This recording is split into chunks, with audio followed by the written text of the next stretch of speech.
কোথায় পেয়েছিলেন রামচন্দ্র জানেন? সেটা কি জানেন? চিত্রকূট পর্বতে। কেন? সীতা, রাম আর সীতা চিত্রকূট পর্বতে বসে আছে। এখন সীতা বলছে, প্রভু আগত দাপর যুগে তুমি কেমন রূপে যাবে সেইটা যদি আমাকে একবার দর্শন করাতে। ঠিক আছে, আমি একে তোমায় দেখাচ্ছি, দেখো। এইবার ভগবান এঁকেছে কৃষ্ণমূর্তিটা, একে ভগবান চলে এসছে, ফল পাড়তে গেছে দুপুরের সেবার জন্যে। সেই সময় সীতা মা ওই মূর্তিটাকে প্রণাম করে আর বলছে, আচ্ছা তুমি তো আমার প্রভু, তুমি এই রূপে যাবে, তোমার এই রূপটা এখনের যে রূপটা প্রভুর তার থেকেও কোটি গুণ সুন্দর লাগছে তোমাকে, জানো? সত্যি তোমাকে সুন্দর লাগছে, হাতে বাঁশি, মুখে হাসি, চোখের সবসময় তাকিয়ে আছো কেন? একবার চোখের পলকটা ফেলো।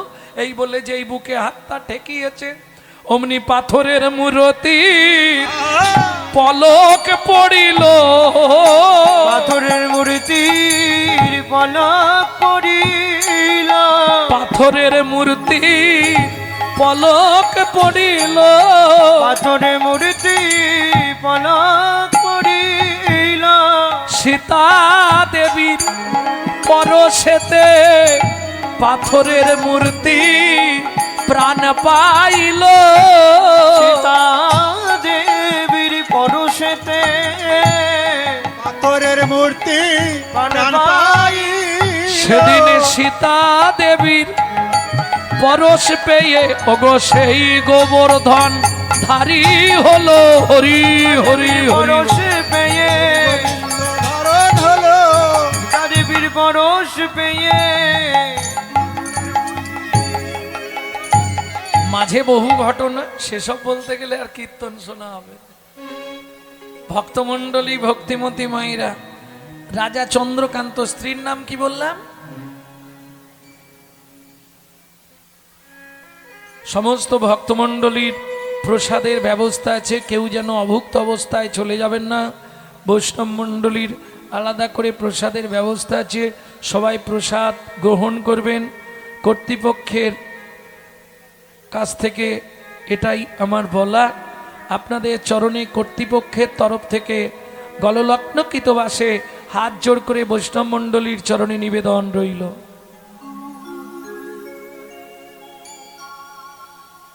ভক্তমণ্ডলী, ভক্তিমতী মায়েরা, রাজা চন্দ্রকান্ত কোথাকার রাজা? চন্দ্রবংশের রাজা।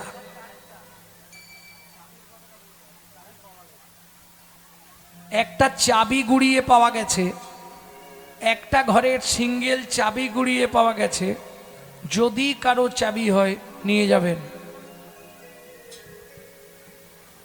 ভক্তমণ্ডলী, ভক্তিমতী মায়েরা, চন্দ্রবংশের রাজা চন্দ্রকান্ত, স্ত্রীর নাম ছিল হেমকান্তা দেবী। সুখের সংসার, কিন্তু ওই যে বললাম ভগবান 16 আনা কাউকে দেবে না, একটু তো কম রাখবে। কোটি কোটি ঐশ্বর্যের মালিক, কিন্তু একটাও সন্তান নেই। কে ভোগ করবে? এত ঐশ্বর্য, এত কিছু কে ভোগ করবে? সন্তান সন্ততি নেই। তবে চিন্তা করবেন না, যাদের ছেলে নেই মেয়ে আছে, কারো মেয়ে নেই ছেলে আছে, বিশেষ করে যাদের মেয়ে আছে তারা একটু চিন্তা করে, আমি মরে গেলে কে আগুন দেবে, কে পিণ্ডি দেবে। গরুর পুরাণ উল্লেখ আছে, মেয়ে আপনার মুখগ্নি করে পিণ্ডি দিতে পারবে। শুনে নিন যারা চিন্তা করেন, গরুর পুরাণ পরিষ্কার উল্লেখ আছে, আপনার মেয়ে আপনার মুখগ্নি করে পিণ্ড দান করতে পারবে। পাড়ার লোকেরা বলবে ও পরগত্যে চলে গেছে, আপনি উত্তর দেবেন পরগত্যে গেলে ও রক্তটা চেঞ্জ হয়নি, একই রক্ত আছে। হ্যাঁ, জোরে বলুন। ও সমাজ মানবে না, তার জন্য গ্রন্থ আছে। ওসব আগেকার দিনে ছিল গোঁড়ামি, এর জন্য গ্রন্থ আছে। তো সমাজ নিয়ে তো আমার কথা নয়, আমি তো গ্রন্থ প্রমাণ দেব। এবার তুমি যদি বলো আমি গ্রন্থ মানিনি, আমি যেটা বলবো সেটাই ঠিক, সেটাও তো আমি মানব নি। তাহলে তোমার নিজের বাবা যেটা, ওটাও অরিজিনাল কিনা আমাকে ভাবতে হবে। কি তুমি তো দেখোনি, মা বলে দিয়েছে এটা তোর বাবা, তুমি মেনে নিয়েছো।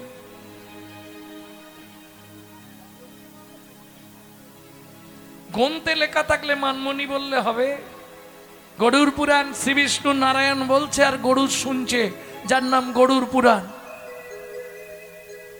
মানমনি মানে সমাজ মানে মেনে। সমাজের সঙ্গে আমার কি আছে যায়? আমি তো যেটা উল্লেখ আছে সেটা বলছি, সেটাই করব। আপনি বলুন আপনার যুক্তি কি বলে? যে বাবার ছেলে নেই তাহলে সে বাপ মা উদ্ধার হবে না তো? না পাড়ার লোকেরা আগুন দিয়ে পুড়ি দেবে? হ্যাঁ, মেয়ে করবে। আমি তো বললাম পিণ্ডি দেবে মানেই তো শ্রাদ্ধ করা। মেয়ে আগুন দেবে, মেয়ে পিণ্ড দেবে, মেয়ে শ্রাদ্ধ করবে। যদি না হয় আমাকে ফোন করবেন, আমি ছবি তুলে পাঠিয়ে দেবো বইয়ের, একদম পৃষ্ঠার ছবি তুলে পাঠাও। শাস্ত্র আপনাকে মানতে হবে না। ও আগেকার দিনে এসব গোঁড়ামি ছিল, কিচ্ছু পড়তো নি। যেমন দেখবেন এখনো অনেক ব্রাহ্মণরা বলে বেড়ায় সাধুবাদের একা একা একাদশী করতে নেই, বলে না? কি গো, কি বল? এটা কি যুক্তি? বৈষ্ণব ধর্মের আইন গ্রন্থ হরিভক্তি বিলাস 7 থেকে 70, যে কেউ একা একা একাদশী ব্রত করতে পারিবে। এটা একদম বৈষ্ণব ধর্মের আইন গ্রন্থের কথা, এ মানতেই হবে। আরে 4টে তো রত্ন পেয়েছো, মহাপ্রভুর ভক্ত অগণিত, ডুবুরি কিন্তু 2জন। কেউ ডুবতে পারেনি, সব ঘুরে ঘুরে পালিয়ে এসছে সমুদ্রের জল দেখে। ভালো করে বুঝো না, গৌর প্রেম সমুদ্রের তরঙ্গ দেখে যারা গিয়েছিল সব ফিরে পালিয়ে এসছে। 2জন বসেছিল, আজ না হয় কাল, কাল না হয় পরশু, এসেছি যখন ডুব দেবই। আর যেই ডুব দিল 2 ভাই, 4 হাতে 4টে রত্ন তুলে আনলো শুধু আমাদের জন্য। কি উপহার দিলেন? রূপ গোস্বামী পাদ উপহার দিলেন উজ্জ্বল নীলমণি, ভক্তি রসামৃত সিন্ধু। আর সনাতন গোস্বামী দিলেন বৃহৎ ভাগবতামৃত হরি ভক্তি বিলাস। এই হরি ভক্তি বিলাস বৈষ্ণব সমাজ যে প্রাধান্য পেল আইন গ্রন্থ হিসাবে। ভক্তমণ্ডলী, ভক্তিমতী মায়েরা, রাজা রানীকে ডেকে বলছে, হেমকান্তা এত ঐশ্বর্য আমাদের কি হবে বলো? ভগবান তো সন্তান সন্ততি দিল না, চলো আগামী মাঘী পূর্ণিমা তিথিতে আমি নর্মদা নদীর তীরে করব দানব্রত যজ্ঞ। পৃথিবীর সর্বশ্রেষ্ঠ দান কি?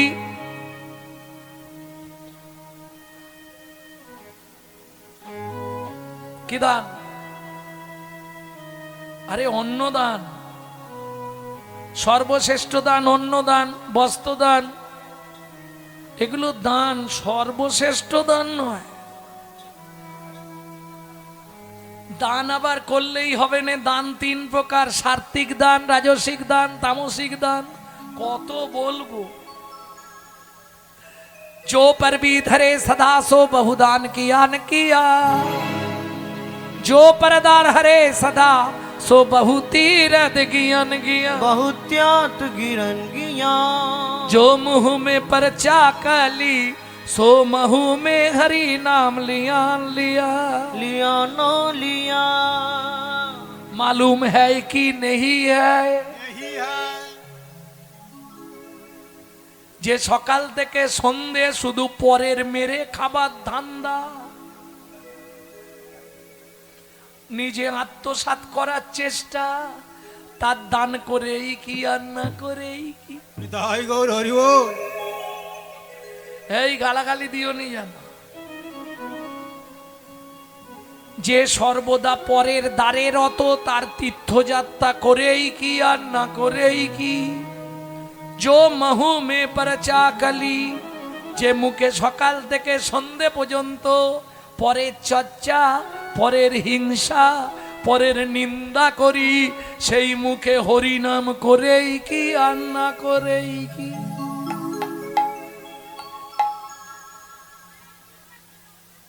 আচ্ছা, একটা জিনিস কি দেখেছেন, সবাই কৃষ্ণ নাম করে বেশিরভাগই, কিন্তু বিপদে পড়লে কি কৃষ্ণকে ডাকে? সত্যি করে বলুন, ডাকে? যাক, তাহলে আপনাদের পাড়ার লোক ডাকে, আমার পাড়ার লোক কিন্তু ডাকে না। বিপদে পড়লে কৃষ্ণকে ডাকে? ঠিক ঠিক বলছেন তো নাকি? না, ঠিক বলছেন না। চ্যালেঞ্জ রইল আমার, এত বড় চ্যালেঞ্জ করছি আমি, বিপদে পড়লে কৃষ্ণকে ডাকে না। তখন কাকে ডাকে জানো? কর কর করার। কাকে ডাকে? রাম রাম রাম রাম রাম।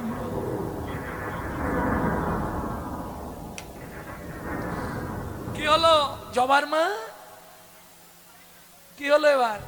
বিপদে পড়লে কৃষ্ণকে ডাকে? হ্যাঁ, আর যেই কর কর করাত গ্রুম, রাম রাম রাম রাম রাম। সত্যি না মিথ্যে? তখন আর কৃষ্ণ নাম করছে, তখন এবার রামকে ডাকছে কেন? ব্যাপারটা কি জানেন? এই মেঘে মেঘে ঘর্ষণ হলে বিদ্যুৎ চমকায়, তার আওয়াজ হয়। এই মেঘনাথকে কে বধ করেছিল? লক্ষণ। শক্তিকার রামচন্দ্রের। এই একটা কারণ যার জন্যে বজ্রাঘাত পড়লেই রাম রাম করে। আর একটা কারণ হচ্ছে, দুবার যদি বলো রাম রাম, 108 জপের কাম। সার্ভিস ফ্রি, একদম ডেলিভারি ফ্রি। দুবার রাম রাম করলে তোমার 108 জপের কাম হয়ে গেল। কি করে হবে? প্রমাণ আছে, বাল্মীকির জিষ্ট পড়বেন। এই দেখেন, পৃথিবীতে দুটো বর্ণ, স্বরবর্ণ আর ব্যঞ্জন বর্ণ, তাই তো বলি। রয়ে আকার ম, রাম। এবার ব্যঞ্জন বর্ণের র ক নম্বরে আসছে? 1 2 করে গুনুন, 27। র আকার আ, স্বরবর্ণের আ ক নম্বরে আসছে? 2। অ আ, তাহলে রয়ে আকার, তাহলে 27 আর 2 কত হলো? 29। ম, ম 1 2 করে গুনুন, 25 ম। তাহলে 29 আর 25 কত? অঙ্কে এত কাঁচা? 54। তাহলে দুবার রাম রাম বললে কত হলো? 54 দুগুণে 108। দুইবার রাম রাম, 108 নামের কাম। 2 নাম নাম 108 জপের কাম। দুইবার রাম রাম, 108 জপের কাম। 2 বার রাম নাম 108 জপের কাম। লিখে গেল বাল্মীকি মুনিতে, লিখে গেল বাল্মীকি মুনিতে। যদি কেউ না করতে পারে, শুধু দুবার করলেই হয়ে যাবে রাম রাম। এই জন্য দেখবেন ও এসে গেছে রাম রাম। প্রেম সে বলো ভগবান রামচন্দ্র কি জয়। ভক্তমণ্ডলী, ভক্তিমতী মায়েরা, তাহলে চলুন এগিয়ে যাই। মন্ত্রী, ঢাঁটরা দিয়ে দাও। আগামী মাঘী পূর্ণিমা তিথিতে নর্মদা নদীর তীরে আমি করব দানব্রত যজ্ঞ। এই যজ্ঞে যে যা চাইবে, কি বল, দান করব। হ্যাঁ, কি হবে এত সম্পত্তি, সব বিলি দেবো, দরকার নেই। ঢাঁটরা দিয়ে দাও। আগামী মাঘী পূর্ণিমা তিথিতে রাজা চন্দ্রকান্ত নর্মদা নদীর তীরে করবে দানব্রত যজ্ঞ। এই যজ্ঞে যে যা চাইবে তাকে তাই দেওয়া হবে। ঢাঁটরা যেই পড়েছে, যে মোটামুটি মধ্যবিত্ত ছিল, সেও সেদিন গরিব সেজেছে। কেন? হ্যাঁ, কিছু তো পাওয়া যাবে। না না, সে তো দিতে চাইছে, কেউ দিলে না নেওয়াটা তো বরঞ্চ নিয়ে ভগবানের সেবায় লাগিয়ে দাও। প্রেম সে বলো নিতাই গৌর হরি বল। হরি বল। তুমি যত খুশি নাও, দুঃখ নেই, কিন্তু অর্থটা যেন খারাপ পথে খরচা করো না, গোবিন্দ সেবায় লাগাও, সাধু সেবা করাও, তাহলেই কৃপা হয়ে যাবে। কি ভক্তমণ্ডলী, ভক্তিমতী মায়েরা, মাঘী পূর্ণিমার দিন রাজা চন্দ্রকান্ত তার হেমকান্তা স্ত্রীকে নিয়ে এলেন নর্মদা নদীর তীরে। সকাল থেকে জল পর্যন্ত খায়নি, দানব্রত যজ্ঞ শুরু হয়ে গেল। মন্ত্রী সব এনেছো তো? বেশ, বলো রামলাল তুমি কি চাও? মহারাজ আমাকে 1 বস্তা সোনা দিলে আমি খুশি হই। ঠিক আছে মন্ত্রী, ওকে 1 বস্তা ভর্তি করে সোনা দাও। তুমি কি নেবে? বাবাজি বাবাজি বলছে মহারাজ আমাকে একটা গোবিন্দের মন্দির করে দিতে হবে। ঠিক আছে, মন্ত্রী ওকে 3 বস্তা মোহর দিয়ে দাও। মন্দির তো করবে, সেবক পাবে তো। কলিযুগে ঘর ঘর মন্দির হইবে, সেবক বিহনে তাহে তালা যে ঝুলিবে। লোচন দাস ঠাকুর আর শুনবে, কলিযুগে ঘর ঘর হরি নাম হবে, নাচিয়া গাইয়া সব জমল হয়ে যায়। বলাই আছে। প্রেম সে বলো চৈতন্য মহাপ্রভু কি জয়। বলো তোমার কি চাই? আপনার হাতির দাঁতের পালঙ্কটা খুব পছন্দ মহারাজ হয়েছে। আপনি যে পালঙ্কটায় ঘুমান, ওই পালঙ্কটা আমার খুব পছন্দ। মন্ত্রী আমার পালঙ্ককে দিয়ে দাও। তুমি কি নেবে? রাজামশাই আমাকে বস্ত্র দেবেন। বেশ, তোমাকে রাত্রেই দেব, আজ বস্ত্র দেব। মন্ত্রী ওকে 2 গাড়ি বস্ত্র দিয়ে দাও। যে যা চাইছে কাউকে রাজা ফেরাচ্ছে না। এক গরিব চাষি এসে দাঁড়িয়েছে, মহারাজ আমায় কিছু কৃপা করবেন না? বলো তুমি কি চাও? 10 বিঘে জমি, পুরো বয়স, এই বুদ্ধিমান, হাল করে খাবে। মন্ত্রী মহারাজ এই আমার সব থেকে গরিব চাষা, একে একটা শুলো দাও, যে জমিটা চাই যতটা চাই ওকে দিয়ে দাও। এই যে রাজা বলে দিয়েছে যতটা চায়, ব্যাস, লোভে পাপ। ও তো শুলো নিয়ে গেছে জমির ধারে। মন্ত্রী বলছে এই জমিটা নাও, ভালো, 1 বিঘে, 5 বিঘে, 10 বিঘে, 15 বিঘে। মন্ত্রী বলছে আর যেও নি, এত জমি কি করবে তুমি? বলে শোনো, আমি নিয়ে রাখলে আমার ছেলে পুলে, তার ছেলে পুলে, তার ছেলে পুলে। 25 বিঘে। আরে কি হবে তোমার? 30 বিঘে। 35 বিঘের মাথায় গিয়ে পাটি মুখ থুবড়ে পড়ে গেছে।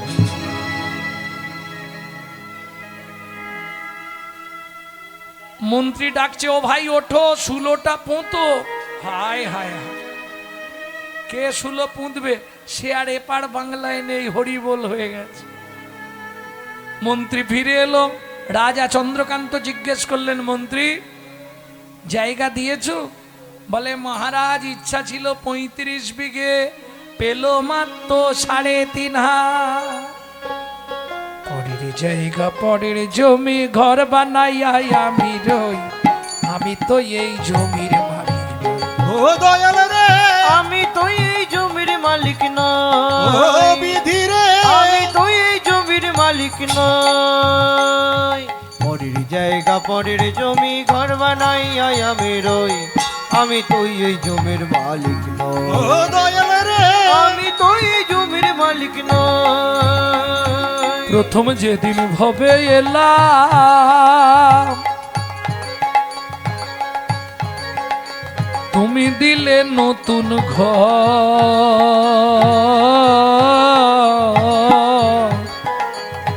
ঘরের কথা ভাবতে ভাবতে, ঘরের কথা ভাবতে ভাবতে, ঘরের কথা ভাবতে ভাবতে ঘরের কথা ভাবতে ভাবতে তোমায় করলাম পার। আস্তে আস্তে আস্তে আস্তে। ও মায়েরা, তোমাদের ঘরের দরজা কবে খুলেছিল?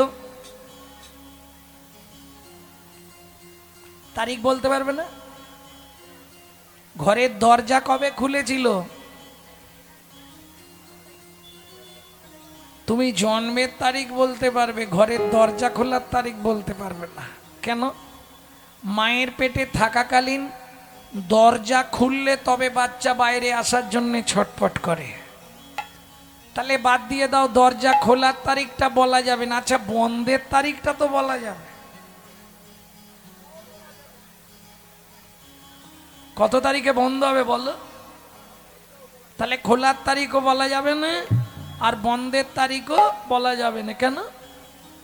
আমার ঘরের চাবি তোমার হাতে, ঘরের চাবি তোমার হাতে, দয়াল ঘরের চাবি তোমার হাতে। ঘরের চাবি তোমার হাতে, সে ভাবো না ভাবলাম কই, আমি তো এই জমির মালিক নই।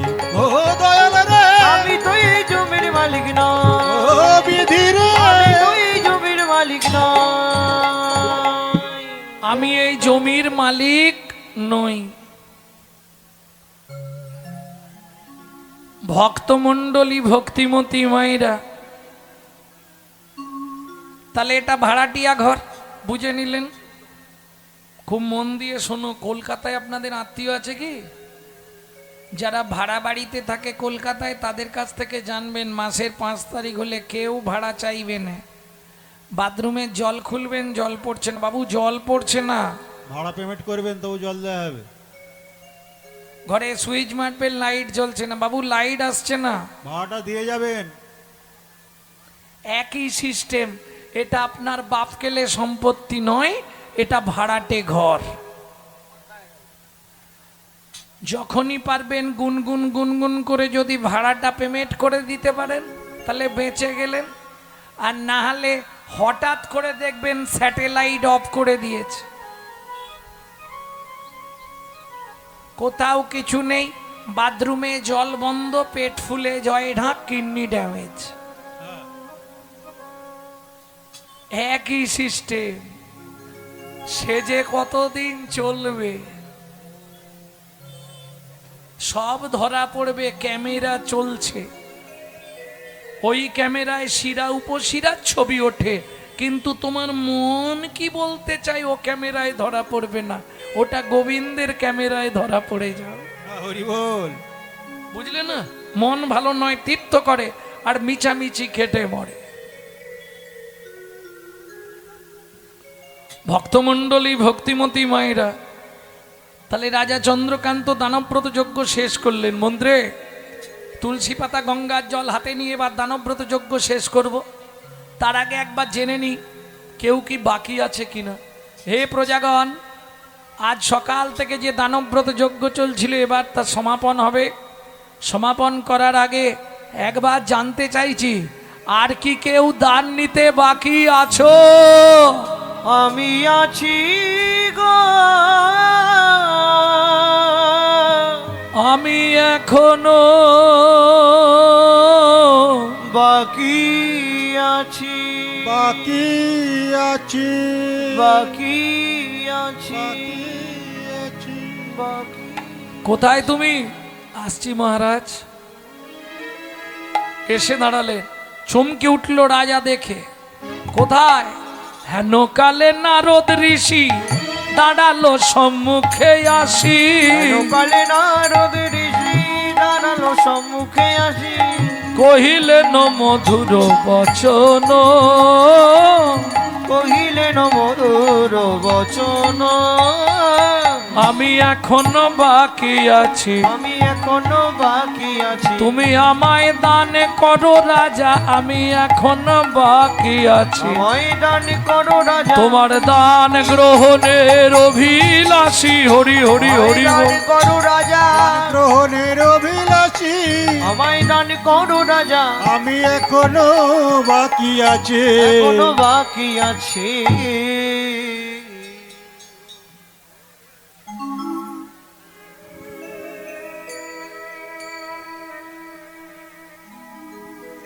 মহারাজ, আমি দান নিতে বাকি আছি।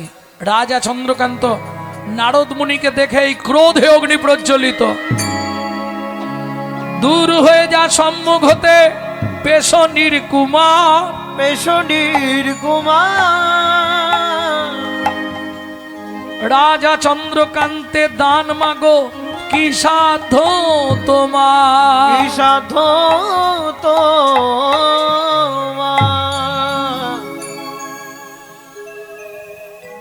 মন্ত্রে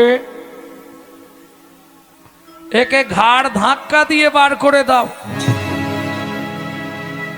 কি হলো?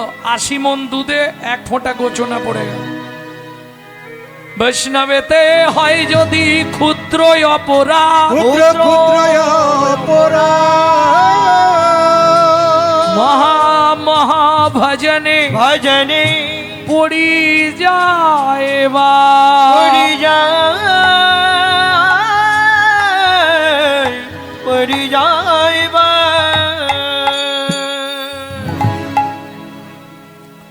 শুনুন মহারাজ,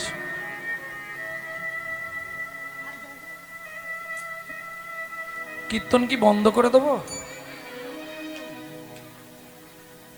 আর তো 10 মিনিট গাইবো আমি, হয়ে গেছে আমার টাইম। তারপরে তোমরা যত খুশি সারা দিন বসে বসে গল্প করে নাও। ও আমার সব বোঝা হয়ে গেছে, আমার বুঝতে বাকি নেই।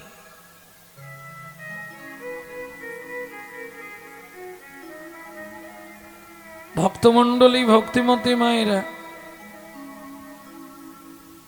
নারদ মুনি বলছে মহারাজ দান দেবেন না, এটা বলে দিলে আমি চলে যাব।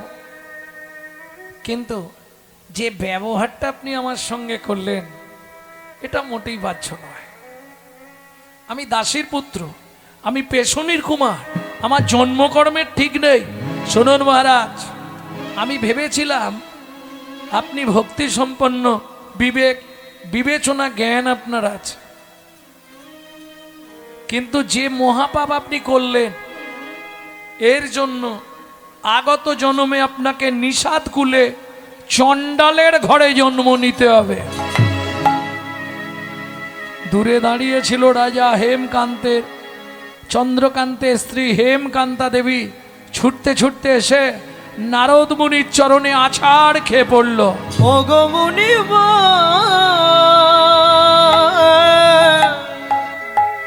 একই অভিশাপ তুমি দিলে, ক্ষমা করো। না জেনে না বুঝে আমার স্বামী তোমার চরণে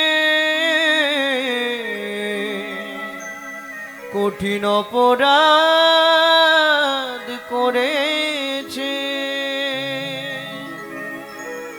তুমি তো কৃপাময়, করুণা করে এই অভাগীরে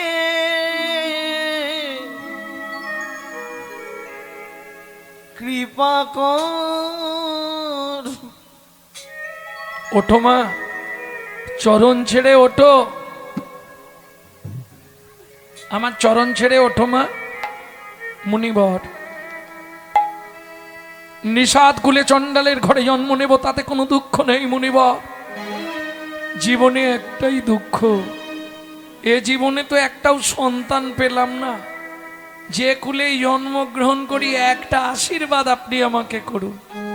বেশ বলো মা, কি পেলে তুমি খুশি হবে বলো? কাঁদতে কাঁদতে হেমকান্তা দেবী বললেন মুনিবর, শুধু একটি সন্তান পাই যেন মুনি, সে তো হরি ভক্ত হয়। একটি সন্তান পাই যেন মুনি, সে তো হরি ভক্ত হয়। তুমি এই কৃপা কর মুনি, তুমি এই কৃপা কর মনে, করবে জয় একটি সন্তান সন্তান পাই জনমনে জন হরি ভক্ত একটি সন্তান নিতাই গৌর হরিব সে তো হরি ভক্ত তথাস্তু মা। ভগবান তোমার ইচ্ছা পূর্ণ করবে। এত বলি নারদ মুনি করিল গমন। করিল গমন ওগো রাজা রানী হইল দোহার একতে মরণ। একত্রে মর তাহলে সত্য যুগে চন্দ্রকান্ত হেমকান্তা, তেতা যুগে তারাই আবার জন্ম নিল কোথায়? সিংহমপুর।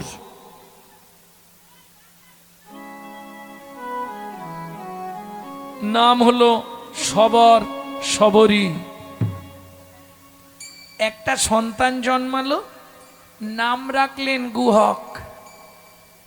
এক সময় রামচন্দ্র ওই 14 বৎসর বনে গিয়েছিল, জানেন তো?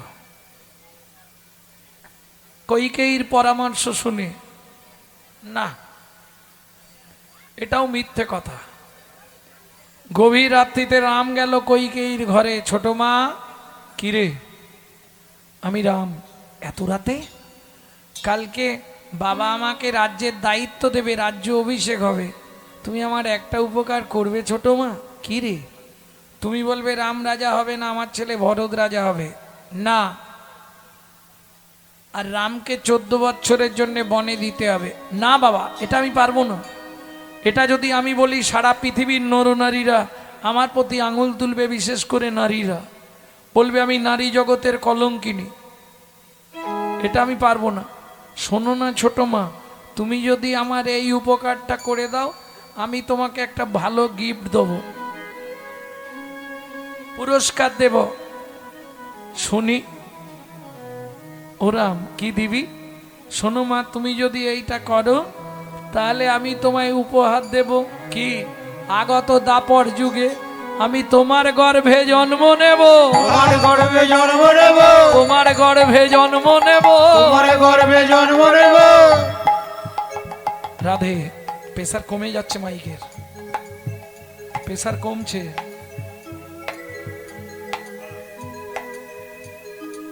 ভোল্টেজ ভোল্টেজ দেখো। আমি তোমার গর্ভে জন্ম নেব, তোমার গর্ভে জন্ম নেব, তোমার গর্ভে জন্ম নেব। তোমার গর্ভে জন্ম নেব। তুমি দেব কি আমি কৃষ্ণ হব, তোমার গর্ভে জন্ম নেব। তুমি হবে আমি কৃষ্ণ হব, তোমার গর্ভে জন্ম নেব। বেশ, ঠিক আছে, তা হবে। হ্যারে রাম, কি তুই 14 বৎসরের জন্যে বনে যাবি কেন? জানেন কেন গেছিল 14 বৎসরের জন্য? শিব দুর্গার বিয়েতে পুরোহিত ছিলেন ব্রহ্মা। দুর্গার রূপ দেখে ব্রহ্মার রতি কলসিত হয়ে পড়েছিল বালির ওপর। পা দিয়ে বালির মধ্যে ঢাকা দিয়ে দিয়েছিল, 60,000 বালির গায়ে লেগেছিল। তারা জন্মগ্রহণ করলেন 60,000 বাল্যখিল্য মুনি। তাদেরকে কথা দিয়েছিলেন রামচন্দ্র অবতারে তোমাদের মনের ইচ্ছা পূর্ণ করব। রামচন্দ্র অবতারে আমি 60,000 মুনিদেরকে উদ্ধারের নিমিত্তে বনে যাব।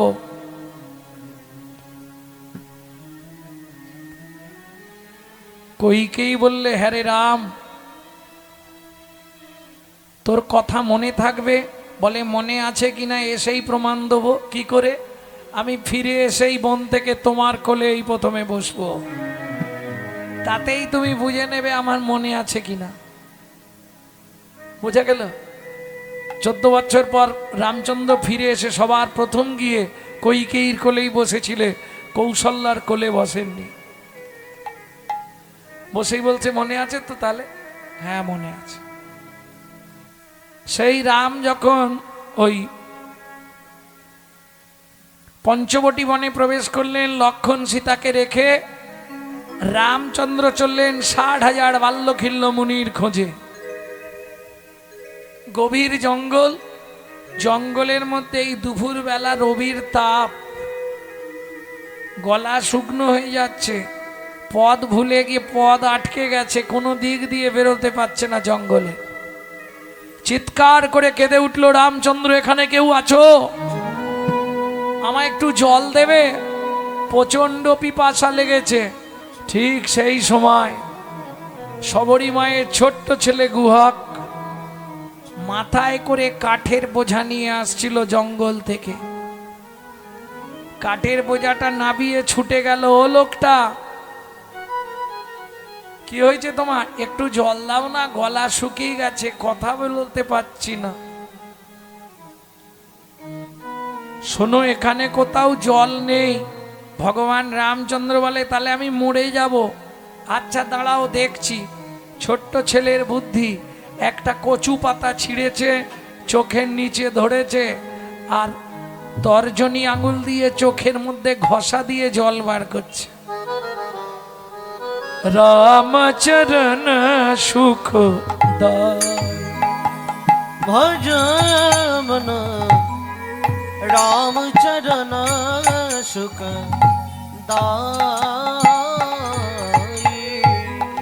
जाको चरणन में पाषाण उतारो, जाको चरण में पाशमायो धरो, माधव तरणी शरणकारी, रामचरण सुखदाई। भज मन रामच रामच रामचरण सुख दाय। এই যে লোকটা, এ নাও জল নাও, জল এনেছি, এই নাও। রামচন্দ্র জলটা ধরে, হ্যাঁ রে খোকা, এটা কি জল খাওয়ালি? তোমার ভাগ্য ভালো, এখানে কোথাও জল নেই, আমি চোখ থেকে জল বার করে তোমায় দিলাম। যেই বলেছে চোখ থেকে জল বার করে দিলাম, রামচন্দ্র ছুটে গিয়ে গুহককে বুকের মধ্যে জড়িয়ে ধরলো। আর যেই বুকের মধ্যে জড়িয়ে ধরলো, গুহক চিৎকার করে উঠলো, ঠাকুর! কি রে, সর্বনাশ হয়ে গেল। কি, তোমার তো জাত মরে গেল। আমি তো চণ্ডাল মেলেচ্ছ জাতি গুহক। তোমার নাম, আমার নাম রামচন্দ্র।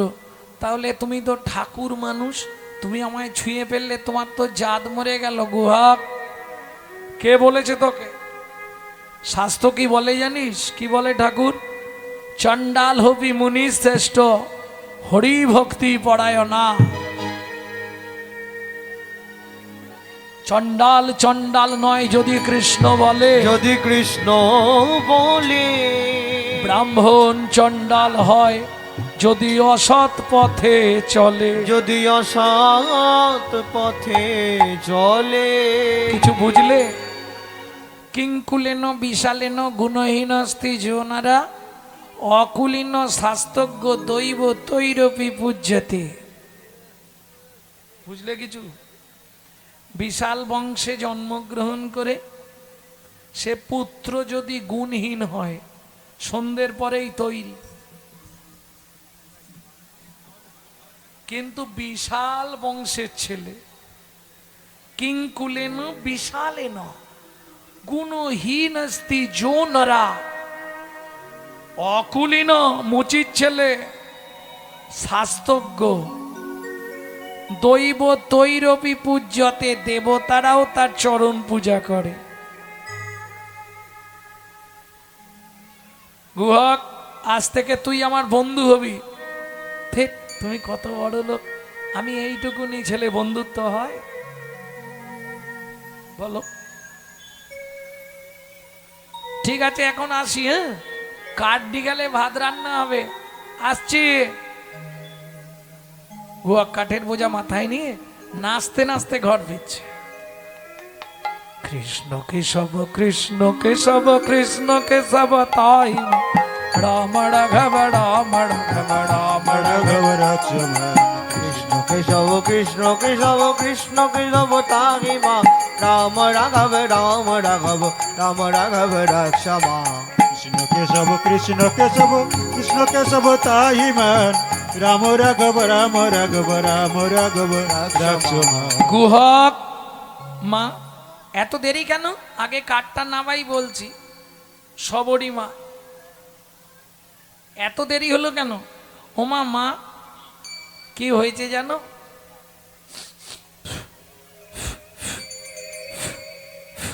হ্যাঁ রে গুহক, কিসের গন্ধ রে? ওমা বলছি কাঠের বোঝাটাকে নামাই। একটা লোক না জলের জন্য কাঁদছিল, তাকে চোখ থেকে জল বার করে খাইয়ে দিলাম। আর যেই খাইয়ে দিলাম লোকটা আমাকে জড়িয়ে ধরলো, যেন মা সেই লোকটার গায়ে না এই রকম গন্ধ। সবরী মায়ের মাথাটি গেল ঘুরে। কেন? গুহক, মৃগনাভি কস্তুরীর গন্ধ, এ তো ভগবানের অঙ্গ ছাড়া কারো অঙ্গে হয় না। তাই গুহকের হাত দুটো ধরে সবরী মা কাঁদে আর বলে, ও গুহক রে, তুই কাকে জল খাওয়ালি? হরি বল কাকে জল খাওয়ালি? সত্যি করে বল না ও বাপ, কাকে জল খাওয়ালি? ওরে সত্যি করে বল না গুহক, কাকে জল খাওয়ালি? গুহক বলে, মা গো আমি তাকে চিনি না। আচ্ছা বাবা, তোকে নাম বলেনি? নাম বলেছিল, ঠিক মনে নেই নামটা যে কি বলেছিল, কি একটা চন্দ্র। সবরী মা বলছে, হ্যাঁ রে গুহক, বলেনে তো আমচন্দ্র? না না মা, আম নয়, আম নয়, মনে পড়েছে, বলেছিল রামচন্দ্র। সবরী মায়ের মাথাটি গেল খারাপ হয়ে। কেন? সবরী মা মতঙ্গ মুনির শিষ্য, তাদের আরাধ্য ভগবান হলেন শ্রীরামচন্দ্র। গুহক, কি মা? আমি মা হয়ে তোর হাত ধরে বলছি, বাবা একবার তোর বন্ধুকে আমাদের বাড়ি আনবি? তুমি বললে আমি পারবো, তবে দু একটা মিথ্যে কথা বলতে হবে। তুমি যদি বলো, ডাকছি, তুমি যদি বলো তাহলে আমি বলবো। শোন বাবা, যদি মিথ্যে বলিস কান ধরে বলবি, হ্যাঁ? কেন মা? তুমি তো বলেছো মিথ্যা বললে পাপ হয়, কান ধরে বললে কি পাপ হবে না? সবরী মা বলছে, গুহক রে, কানে তো গুরুদেব থাকে, মিথ্যে বললেও গুরুদেবের কাছে ক্ষমা চেয়ে নিবি। ঠিক আছে, তাই হবে। পরের দিন গুহক খেলতে গেছে, একে একে বনের সবাইকে বাড়ি পাঠিয়ে দিয়েছে। গুহক একা বসে আছে, সন্ধ্যা নেমে আসছে।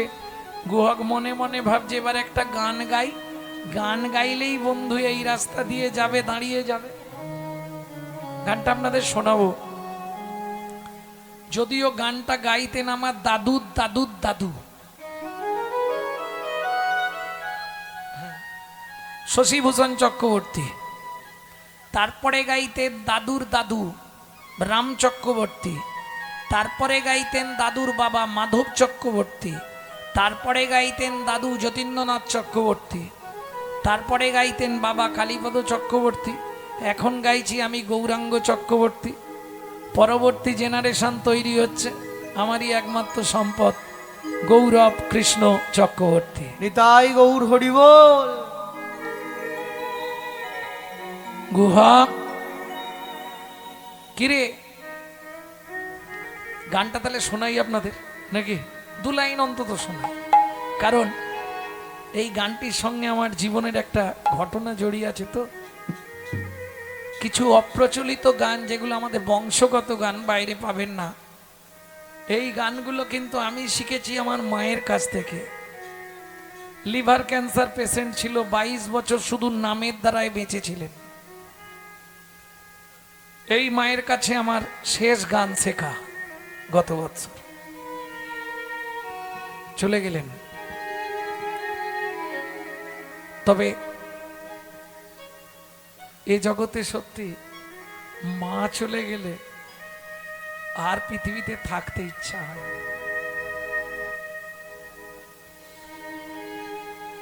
একদিন গান থেকে ফিরেছি, ভোর তখন 3:30 3:30 হবে। হঠাৎ ডেকে বলছে, বাবা একটা গান মনে পড়েছে, লিখে নে তো। ঠিক তার কদিন পরে, লুকিয়ে তোমায় রাখবো ঠাকুর আমার হিয়া মাঝে, লুকিয়ে তোমার রাখবো ঠাকুর আমার হিয়ার মাঝে। মনে মনে তোমার পূজা, আমি মনে মনে তোমার পূজা করব সকাল সাজে,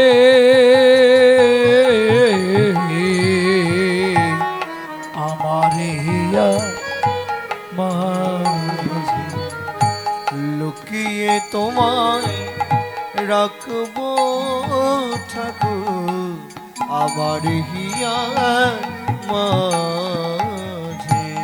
নাইবা যদি দেবদাসীটা তোমার মাথায় চামর ঢুলায়, নাই বা যদি দেবদাসীরা তোমার মাথায় চামর ঢোলা, বল ক্ষতি কি তাই শঙ্খ ঘন্টা নাইবা যদি বাজে,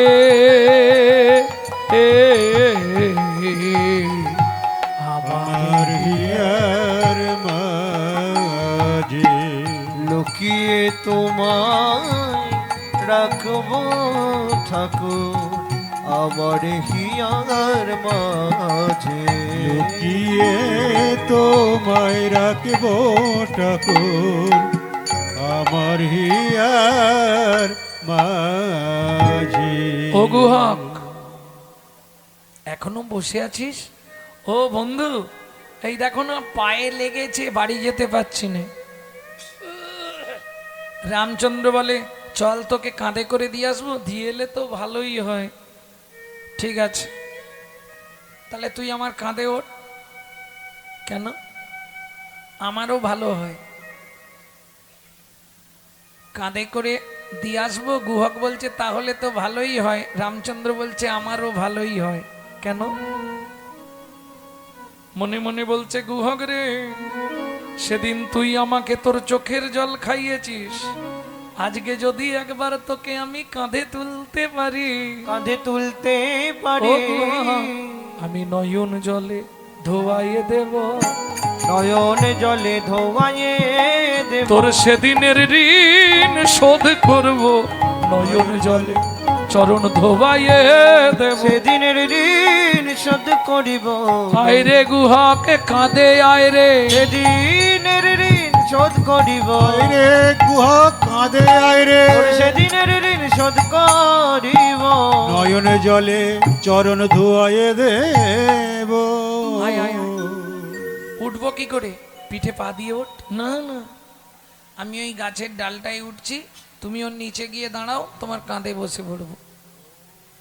এই তুই যে বললি তোর পায়ে ব্যথা লেগেছে, বাড়ি যেতে পারবি না, তাহলে গাছে উঠবি কি করে? ও ঠাকুর, গাছে ওঠা যাবে, হেঁটে হেঁটে বাড়ি যাওয়া যাবে না। ভগবান বলে, বুঝে গেছি, ঠিক আছে ওঠ। এইবার গুহক কাঁধে পা দিয়ে ভগবানের বসেছে, দুই হাত দিয়ে ভগবানের মাথাটা ধরেছে, আর ভগবান গুহকের চরণটা বুকে চেপে ধরেছে। খানিকটা গিয়ে গুহক বলছে, ও ঠাকুর, কি আমাকে নামিয়ে দাও। কেন? তুমি আমায় বইতে পারছো না, আমি বুঝতে পারছি। কি করে বুঝলি? আমি তো খুব ভারী, তুমি বইতে পারছো না, তোমার চোখ থেকে টপ টপ করে জল আমার পায়ে পড়ছে। ভগবান মনে মনে ভাবছে, গুহক রে, তো সেদিনের চোখের জলের ঋণ আমি শোধ করছি। মুখে তা বলছে না, মুখে কি বলছে শুনবে? গুহক, আমি কাঁদছি, এটা সত্যি কথা, কিন্তু তোকে বইতে পারিনি বলে কাঁদছি এটা নয়। তাহলে সত্যি করে বলো ঠাকুর, তুমি কাঁদছো কেন? ভগবান বলে, গুহক, কাঁদছি কেন জানিস? শোন তবে বলি, যেদিন ভিগুমুনি আমার বুকে লাথি মেরেছিল, আমার বুকে লাথি মেরেছিল, ভিগুমুনির চরণটা বুকে চেপে ধরে বলেছিলাম, ভিগুমুনি গো, ভিগুমুনি গো, তুমি আমায় একটা আশীর্বাদ করো, একটাই আশীর্বাদ করো, যেন প্রতি জন্মে একবার করে ভক্ত চরণ বুকে ধরতে পারি। বুকে ধরতে পারি। ও গুহগ রে, সেদিন ভিগুমুনি আমায় আশীর্বাদ করে বলেছিল, আশীর্বাদ করে বলেছিল, ভগবান তুমি প্রতি জন্মে একবার করে ভক্তের চরণ বুকে ধরবে। কিন্তু গুহগ রে, এই রামচন্দ্র অবতারে ভেবেছিলাম বুঝিয়ে জীবনে আর ভক্ত চরণ পাওয়া হবে না,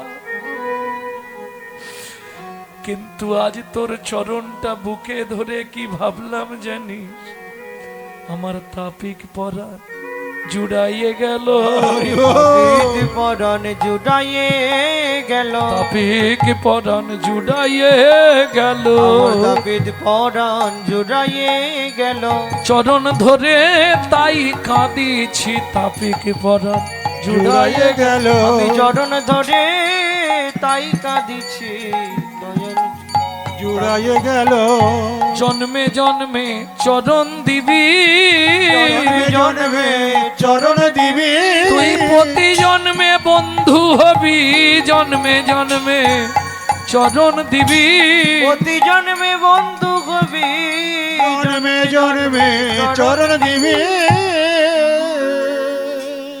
কি করছো গো তুমি?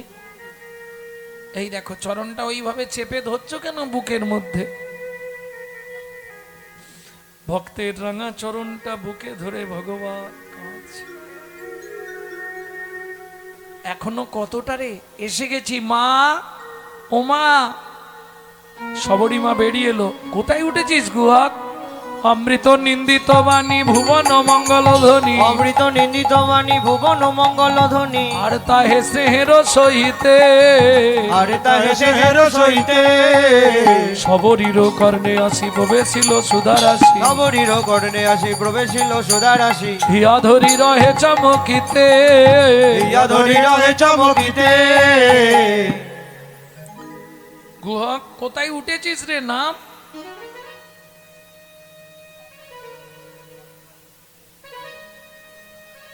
আরে নেবে যা, ঝাঁপ দিয়ে নেবেছে। রামচন্দ্র বলে লাগেনি, বলে না। সবরী মা বলছে প্রভু কৃপা করে যখন এসেছে দুঃখিনীর ঘরে একবার চলো, অতিথি বাইরে থেকে ফিরে যেতে নাই, অমঙ্গল হয়। রামচন্দ্র বললেন না মা, আমি তোমার ঘরে যাব না। কেন? ও বুঝেছি বুঝেছি, আমরা জাতিতে চণ্ডাল বলে।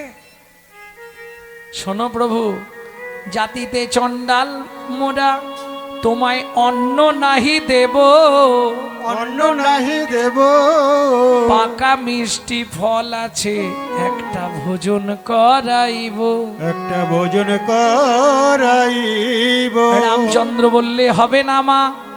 কেন?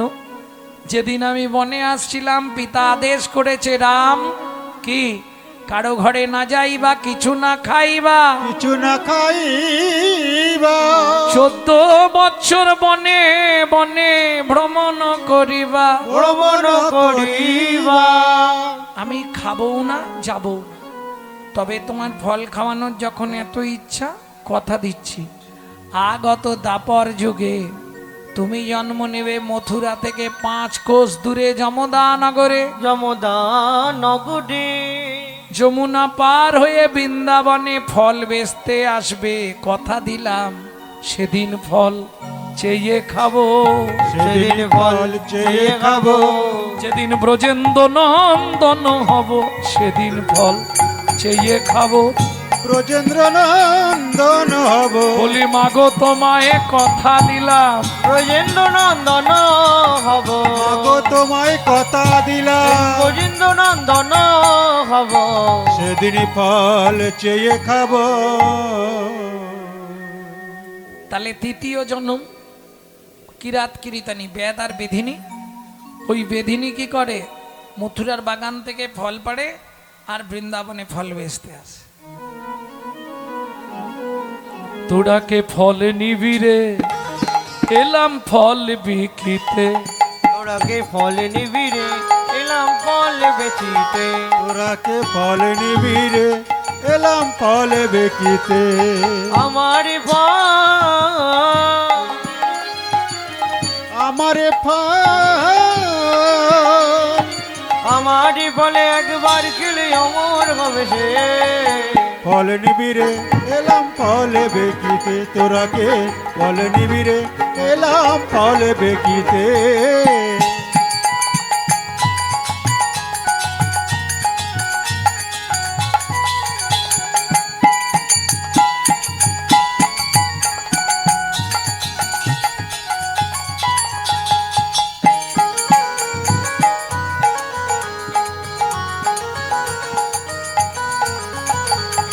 ফলে লেহো ডাকি বুনো বুনো সে হো।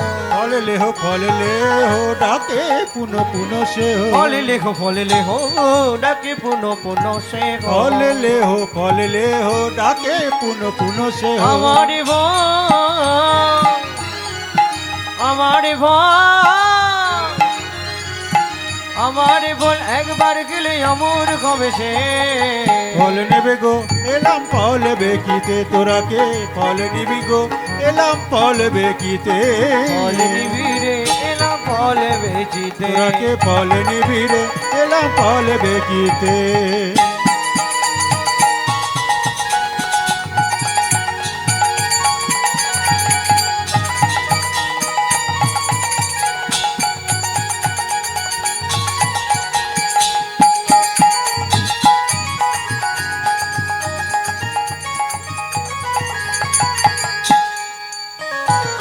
শুনি ব্রজ শিশুদায় ফল কিনে কিনে খায়। বোঝো শিশুদায় ফল কিনে কিনি খায়। শুনি ব্রজ শিশুদায় ফল কিনে কিনে শোনে খায়। ব্রজ শিশুদায় ফল কিনে কিনি খায়। দেখে কৃষ্ণ মনের হরিষে দেখে কৃষ্ণ মনের হরিষে। দেখে কৃষ্ণ মনের হরিষে। দেখে কৃষ্ণ মনের হরিষে গো। গুটি গুটি রাঙা পায় ছুটি হরি চলি গুটি যায়। গুটি রাঙা পায়ে ছুটি হরি চলে যায়। গুটি গুটি রাঙা পায় ছুটি হরি চলি যায়। গুটি গুটি রাঙা পায়ে ছুটি হরি চলি যায়। হাত পাতে ফল হারিণীর কাছে হাত পাতে ফল হারিণীর কাছে। হাত পাতে ফলহারির কাছে। হাত পাতে ফলহারির কাছে। একটা ফল দাও।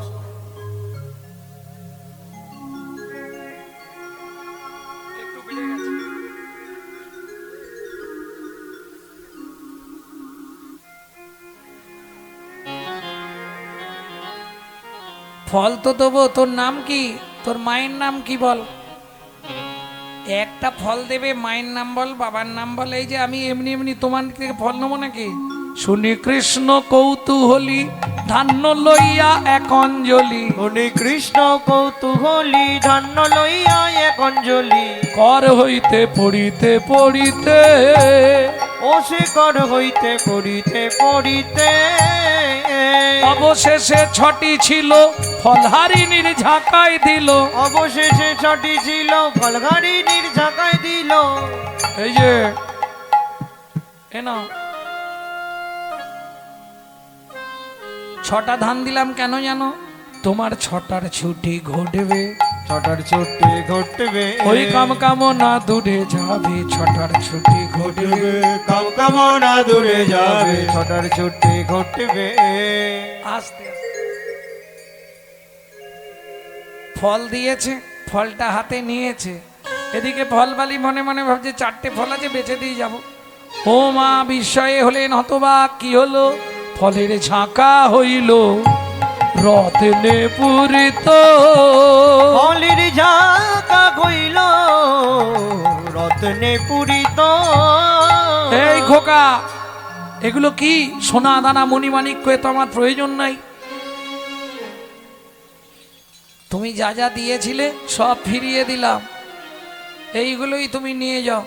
ফল বালি ফলের ওই সোনা দানা মণিমাণিক্য ঝাঁকাটা ধরে যমুনার জলে ফেলে দিল। আছাড় খেয়ে পড়লেন গোবিন্দে রাঙা রাতুল চরণে। তবে তারে দেখাইলা আপন স্বরূপ।